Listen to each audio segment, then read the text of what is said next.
Hello Seawolves! It's a brand new Monday. Welcome to the show. I hope you have something really good. I have some 7-minute brewed, excellent, fresh coffee here. So I hope you're ready to join me for the toast. And for today I hope it's a good idea because several of you have asked me in the comments and in emails to tell a little bit more about myself or show a little bit more also about, you know, my sailing experience. And after the Christmas message also many of you said, oh wow, you should include your wife more in some of your videos. So I think, oh yeah, and some of you noticed that there's a saxophone there and asked if I actually play it. So I figured I actually have a good way for the toast today to kind of include all three elements. So I hope you'll enjoy this. Are you ready? 3, 2, 1. Here we go.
Nice. Yeah, that was a good trip.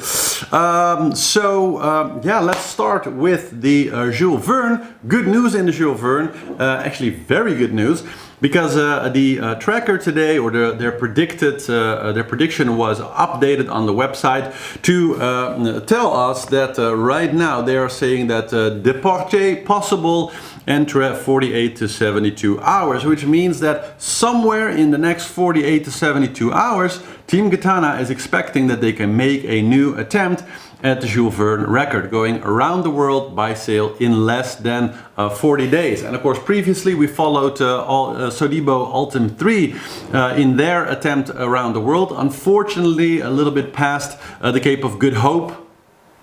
Yes, they were thwarted in their attempt. They'd already fallen behind the previous record, but also managed to damage a foil or a rudder, I think. And so were forced to abandon their attempt, even though for about half the race almost, they'd been well ahead of the previous record.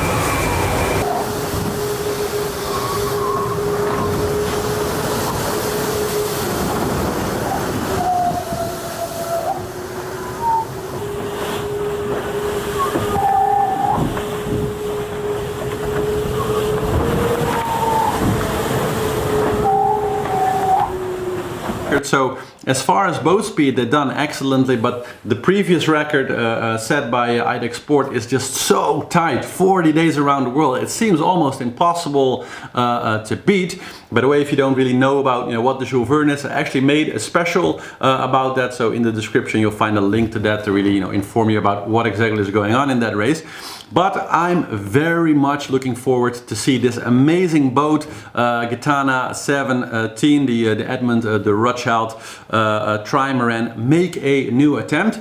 They, of course, also tried when Sodibu Ultim 3 started. So they started together from Lorient with the first attempt. But unfortunately, at the same time, fortunately, they damaged a foil, right as they were passing the Cape of Finisterre, and were forced to go back. But because they were still so close to Lorient, they just sailed back to Lorient, had some time to fix the boat, and fortunately are now ready to make a new attempt, which means that we can all enjoy, what they're about to do. So I'll do my best to make sure that we get, if they start, some good daily updates, maybe even from on board. I'm kind of working on that, so stay tuned.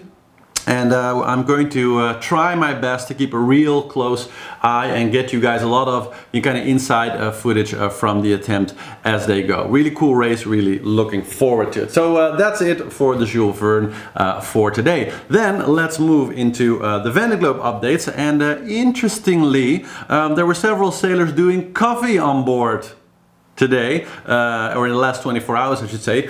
One amongst which was Beyou Huusela, and I was kind of looking to, have him included in the show, because he's been kind of, in the back of the race, pretty much in last place for most of the race.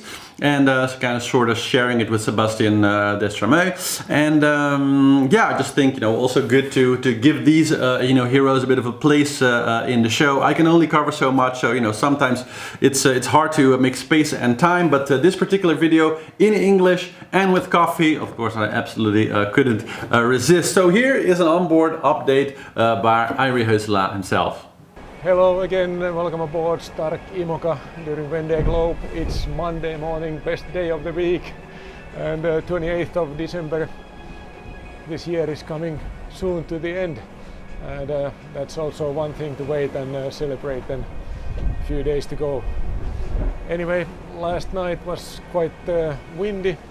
I had to take the Genacker, roll it in and open the Solent, my smaller head sail, and then later on in the early morning hours when sun was just rising, I did it vice versa, opened the Genacker when the wind was getting lighter, and now the Genacker is open again.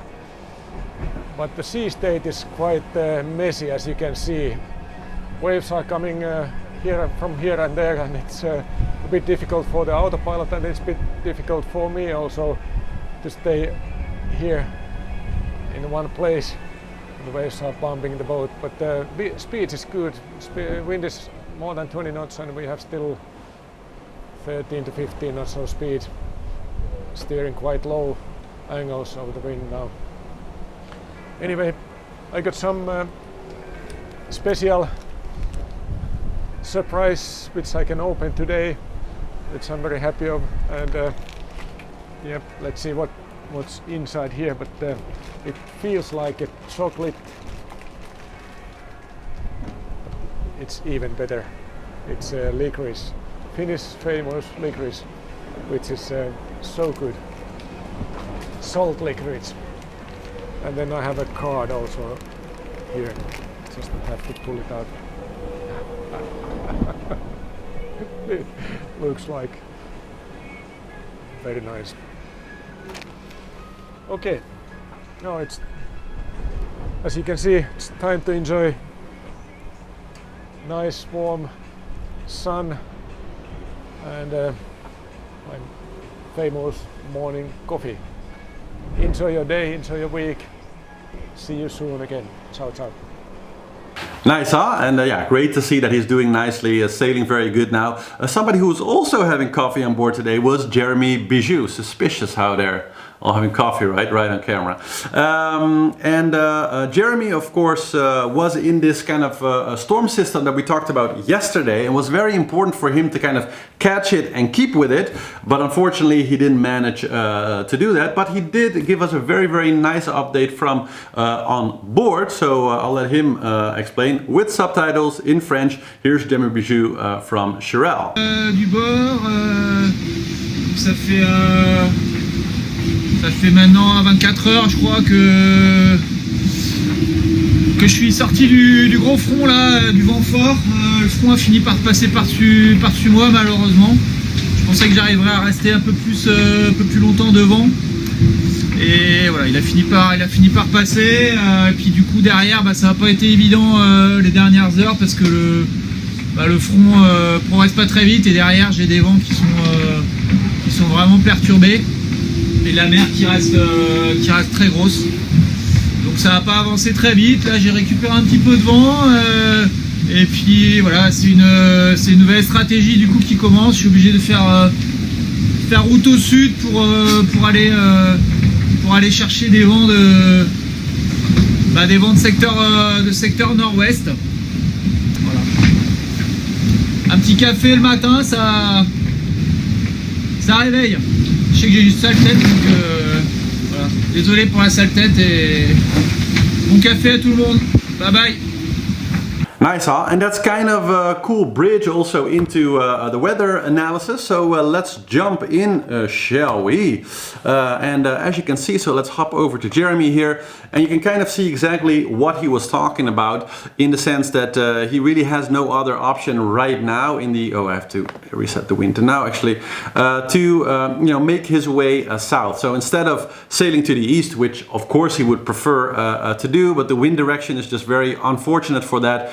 He's chosen to sail more south in order so that 24 hours later, when this wind starts to move in, he'll be able to kind of move with that system and then hopefully will be able to make his way to the east much faster. So that's kind of what Jeremy is up to right now. But still, amazing that from essentially starting 10 days after the race, because he got damaged, had to go back, only barely made the starting line, was about to close literally on the last day, so 10 days after the official start, and now he's in 18th place again with I think still, more or less half the race to go.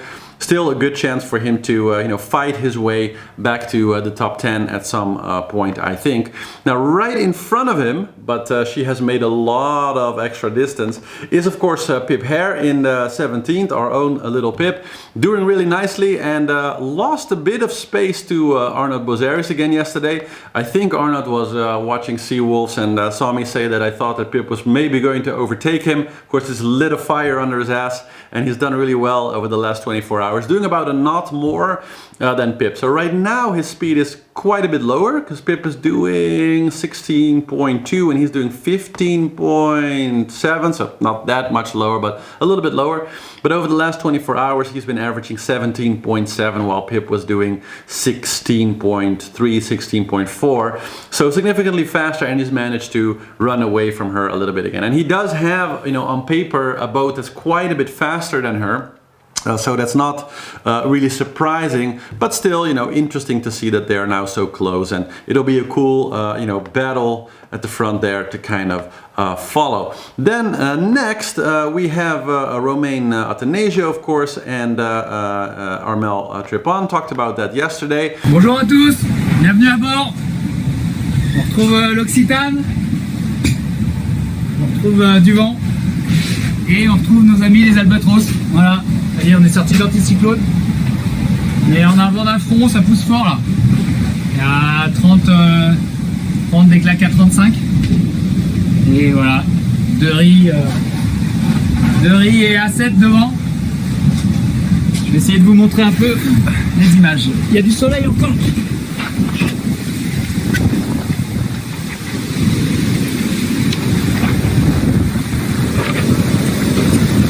Voilà, c'est sympa, non?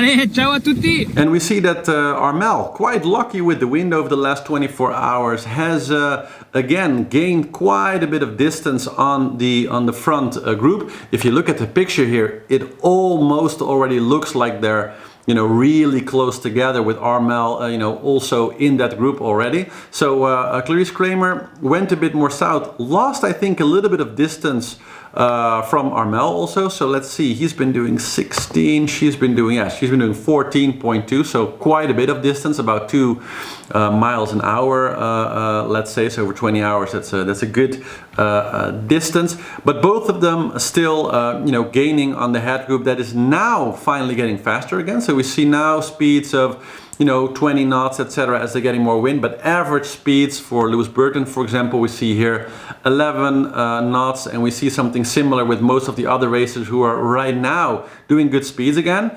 but their averages still relatively low over the last 24 hours, 14, 15, etc., which basically, the reason why, both Clarice Kramer and Armel Trepon, and also actually Arnaud Bozeris were gaining on that leading group. Now they're going to be more evenly matched, so it's going to be harder for them over the next 24 hours to keep, lessening the distance between them and that big field of leaders, but they're definitely doing it. Interesting to see though that the way this low pressure hit, the angle is slightly different now than predicted, which is making it a little bit easier for the rest of the boats to follow.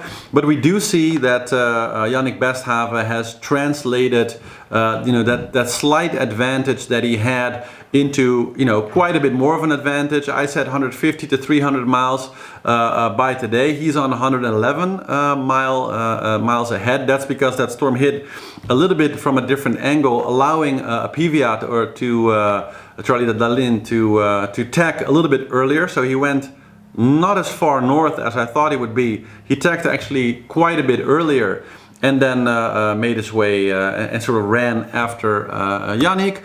But still, Yannick basically doubled his distance, because he was about 50, 60 miles ahead. Now he's 111 miles ahead. So still a doubling of his lead, which is pretty nice.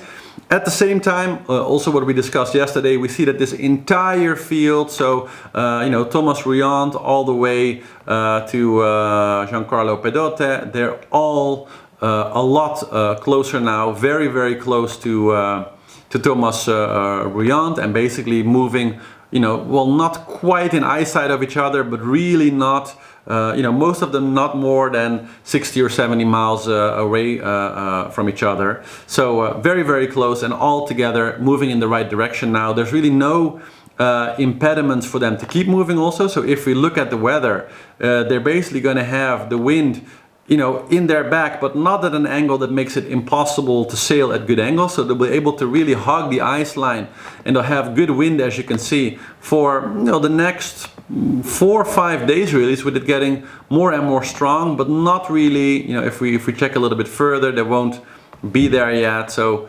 yeah, basically I see, as of the prediction right now, no more giant weather issues preventing them from just smooth sailing all the way to Cape Hoorn. And as you can see, they're probably going to arrive at the Cape in quite strong weather, probably kind of storm conditions with 30 to maybe 40 knots of wind. So that'll be a very interesting 2 days as they make their way past the Cape. But we'll get to that on the day when they actually get there. But it's nice to see that Yannick basically inside of Point Nemo right now. So as you can see, he's more or less in the middle. I think he's not quite there yet, but very, very close. And so he's going to have a very nice time passing Point Nemo, and the rest of the group also going to go through there very nicely. So that's very cool to see. And Boris actually posted another video yesterday talking a little bit about the loneliness and the mental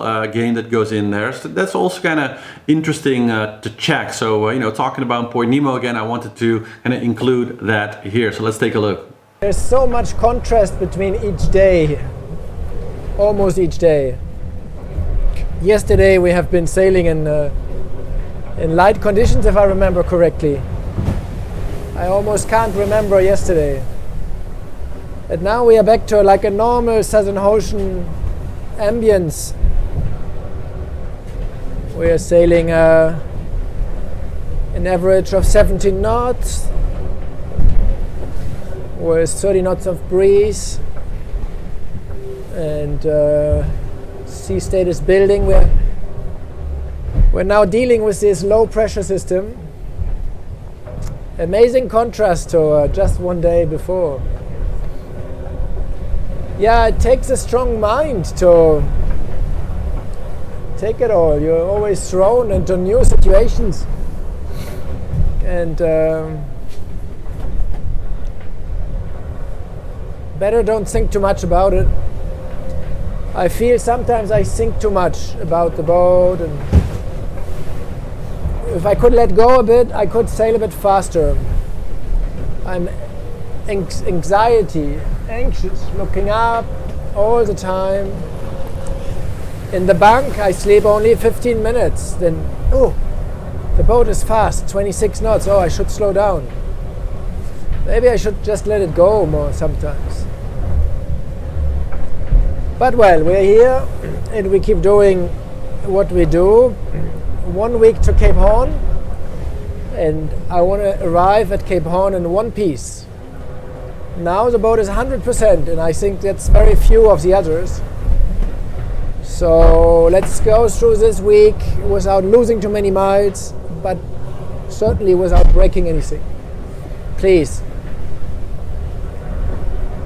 I feel a bit tired mentally. So it's evening, end of the day here. You are all sleeping, most of you. And then it's Monday. Back to work for some. How's that for a change? Well, I'm still at work. I hope to come back home. Come back from work end of January. Yeah. So the last Vendee Globe winner took 27 days from the Hoorn to Les Sables d'Olonne. And that's what I hope. That would make it 84 days, 30th of January to arrive. So that's a little bit like a hypothesis, like an assumption, I wanted to say. It's an assumption, and I just look day to day, and a bit tired mentally, probably normal. I think everyone at some stage in the Vendee has a little low point. It is at least, nevertheless, the Vendee. Well. Let's get through this night. I'm a bit alert. There might be quite a lot of wind. Dealing with this low pressure up to maybe gusting 45. I wouldn't be surprised. Good. I tell you tomorrow how it went. Ciao. Really nice how he tells that, huh? And I think that so true. Like for all of the solo sailors among you watching, I also really recognize it from my own solo sailing experiences that you know, I have of course no idea what it feels like to be somewhere near Point Nemo in a boat like this, like a boat that size, right? 18 meters. To solo sail a boat that large. I mean, mine's 12 meters and I'm already, you know, I was so intimidated with that, you know, intellectually, emotionally, when I first started to do that, to go alone, sometimes in pretty big weather, on a boat that's 12 meter with, you know, forces that are so large to all kind of manage it by yourself and to kind of take that risk and kind of, you know, stretch your imagination and your daring a little bit to actually go and do that. But you know, at the level that they are experiencing it, with this type of speed and with the keeping the boat in one piece just being so important, you know, it's for yourself very important, for your own safety. I would think that there's also this element of, you know, if I fuck it up, somebody else is going to have to come rescue me. So you're also, in essence, maybe ending their race, you know, at this point. So that, you know, less important, of course. I mean, ultimately, you know, lives are more important than winning the race. So I don't think anybody really makes a problem out of it. But still, you know, in the back of my mind, it would definitely be playing some role. So I can imagine that also with the rest of the racers, there is some thinking about that. You don't want to fuck up because of your own safety. You want to keep the boat in one piece. You want to do well for your sponsors, but you also don't want to burden, you know, the other racers around you with a possible rescue attempt if you know, stupidly over pushed your boat or whatever. And so it's very nice to see that so up close and to see him very honestly, you know, talking about that and expressing kind of how it feels. You can kind of see it in his eyes also, you know, that it's not just like ooh ah, it's a real struggle to be awake that long, to be always aware, to see like he says, the computer go up to, you know, 26 knots and immediately have that like, oh shit, I don't want to over push things, I'm this far now, I don't want to break anything now, like he's saying the boat is at 100%. Really tough mental game. I talked about that, of course, also with Peter Hirema in the interviews. If you want to hear a little bit more about that, and if you haven't seen that interview yet, highly recommend watching that also, as he's also very frankly talking about the risks and the experience and him capsizing, for example, 21 times, I think, when he was having problems with his autopilot.